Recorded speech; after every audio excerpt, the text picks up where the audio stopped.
ठाणे महानगरपालिकेत पत्रकारांसाठी नव्याने उभारण्यात आलेल्या अत्याधुनिक व सुसज्ज कक्षाचं उद्घाटन महाराष्ट्राचे उपमुख्यमंत्री एकनाथ शिंदे यांच्या हस्ते पार पडले। पत्रकारांना अधिक सोयीस्कर आणि सुसंघटित वातावरणात काम करता यावे यासाठी हा कक्ष उभारण्यात आला असून यामध्ये आवश्यक त्या सर्व सुविधा उपलब्ध करून देण्यात आल्या आहेत।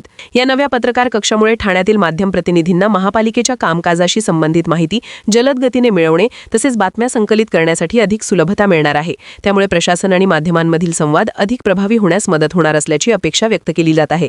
याच कार्यक्रमादरम्यान महापालिकेचे गृहनेते हनुमान जगदाळे यांच्या नव्या कार्यालयाचेही उद्घाटन करण्यात आले।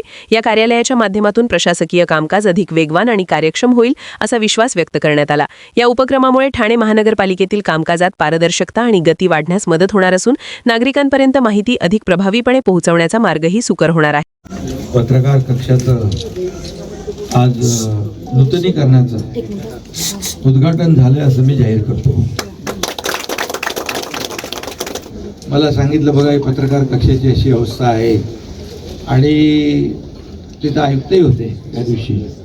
मी आयुक्तांना सांगितलं की हे ताबडतोब आपल्याला करायचं आहे आणि जसं माझं कामाची पद्धत आहे no reason on the spot decision, तसं आयुक्तांनी देखील या ठिकाणी करून दाखवलं। म्हणून खरं म्हणजे मी आयुक्तांचं अभिनंदन करतो, आयुक्तांना धन्यवाद देतो। कारण शेवटी बघा आपण सांगत असतो, सूचना देत असतो, पण तात्काळ त्याची कार्यवाही करण्याचं काम प्रशासन करत असतं आणि प्रशासनाचे प्रमुख म्हणून आयुक्तांनी अतिशय चांगलं पत्रकार कक्ष काय मोठाच आहे एकदम। आणि ठाणे शहर जसं बदलतं आहे, ठाणे शहरामध्ये मागच्या काही वर्षापूर्वीचं ठाणं आपण पाहिलं आणि आताचं ठाणं आपण पाहतोय, बदललेलं ठाणं पाहतोय। आणि कुठेही कोणी आता मला मगाशी आनंद म्हणाला की कुठेही काय घार उडते लक्ष ठाण्याशी आपली नाळ जोडलेली आहे। ठाणं आणि शिवसेना, ठाणं आणि आनंद दिघे साहेब हे जे काही समीकरण आणि नातं आहे जुनं आहे, बाळासाहेब आणि ठाणं। त्यामुळे ठाण्यामध्ये आज ज्या पद्धतीने आपण विकास पाहतोय ते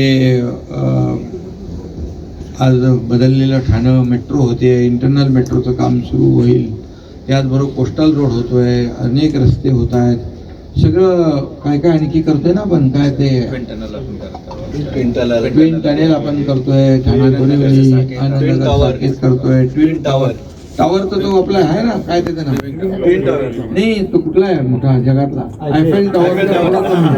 आयफेल टॉवर सारखाच आहे। म्हणजे बघा ठाणं कुठं पोहोचतंय।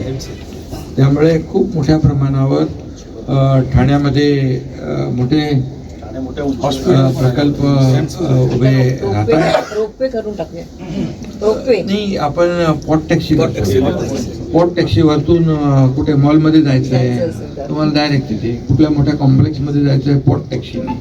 चांगलं काम करा पत्रकारांनी, चांगली पत्रकारिता, निर्वेळ पत्रकारिता आणि निर्भीड तर आहेत, पण ठाणे शहराच्या कुठे ज्या काही अशा काही घटना उणिवा असतील त्या आपल्या माध्यमातून समोर आल्या तर त्या आपल्याला महापालिकेच्या माध्यमातून, राज्य शासनाच्या माध्यमातून त्या सोडवता येतील।